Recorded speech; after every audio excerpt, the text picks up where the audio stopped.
decide you want to be a reporter. You want to look at your parents, you want to look at your schools, you want to look at the things that mean something to you and figure out why you think the way you do, why you like what you do, why you chose the parents you chose and you chose them.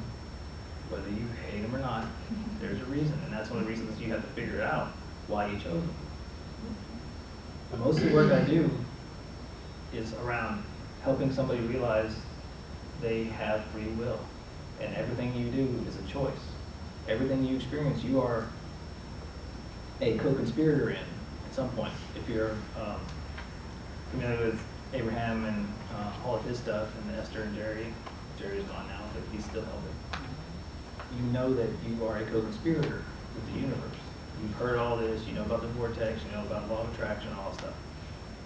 All these things work in tandem. You know, your thoughts about what you want, you know, along with the emotions. You know, one of the things that I work on personally, and still working on, I'm getting better at, is the monetary stuff. My thoughts about money. Not because I dislike money, I love money. But when I'm paying for something, and I feel, because you know you have that little brain tied to your bank account, and I feel the bank account getting low, I have an emotional reaction to that. If I want to have abundance, I have to change that emotional reaction. I have to change that feeling.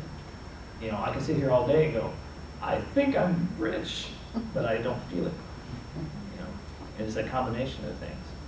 And you go back and forth with, here's my thought, but here's how I really feel, and so this is what I'm creating.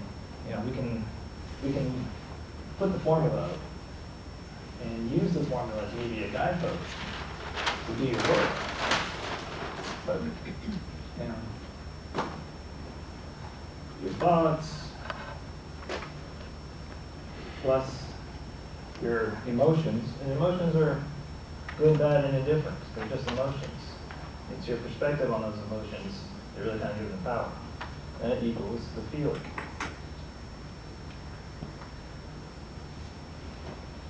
Well, pick a subject real quick.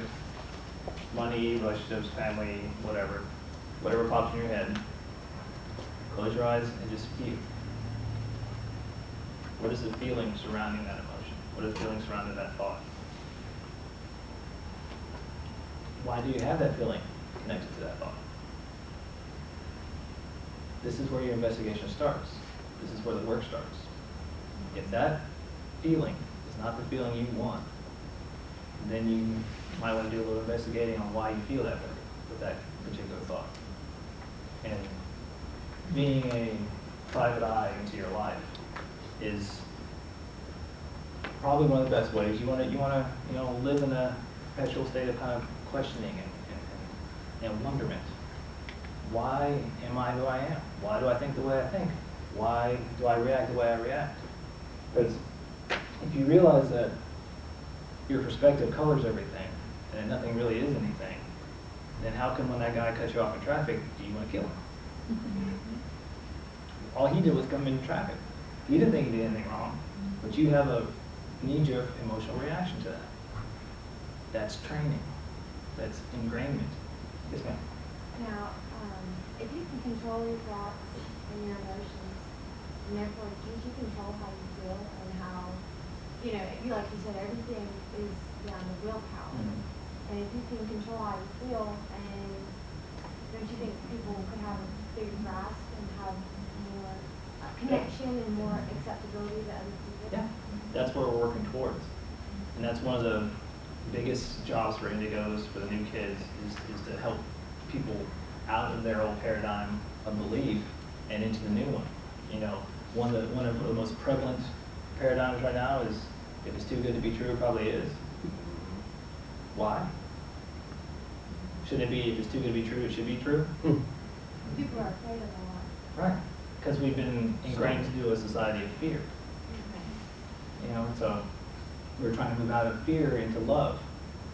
And what you do is work on yourself and not everyone else. Because one of the ego's best tricks is, as soon as you get a new idea, you found a new thing, you come to a lecture like this and you hear all this stuff, you want to go tell your entire family about what you just learned. And what's the first thing they do? Just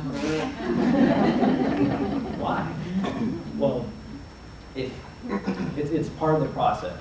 You have to be sure that you want to do this to move forward. So if you go tell your family and they poo-poo it and you go, I don't care what you think, I'm going to do it anyway. That's really the first step in the process. Okay. What most of us do, and I know in my experience, I was so excited about all this stuff. I go running to my dad and I go, look at law of attraction, look at the secret, blah, blah, blah. And he's like, oh, God. He's like, so you want me to think positive and that'll make my life better? You're so full of it. I was like, I was heartbroken. You know, I was so excited. But that was a function of my ego. Now, depending on who you read, if you go with Eckhart Tolle or whoever, your ego is either this bad thing you need to control and kill, or it's going to be your friend. I like to go with a friend. There is no good or bad, it's just an experience. If you can make your ego your friend, then you have a partner in this. Okay? Of course, training or retraining our egos is a bit like taking, you know, if you got the cook and he found the, you know, the cook on a ship and he found the captain's wheel empty and nobody stopped him and he took over the ship, he don't want to get out of the driver's seat. You know, so you have to show him that your way is better. You know, show the ego your way is better. But the only way to start doing that is really to start retraining yourself. And as you move along, you're going to have a lot of step backs. You know, we learn a new thought, we learn a new theory, we learn a new, you know, meditation, and we try these things out.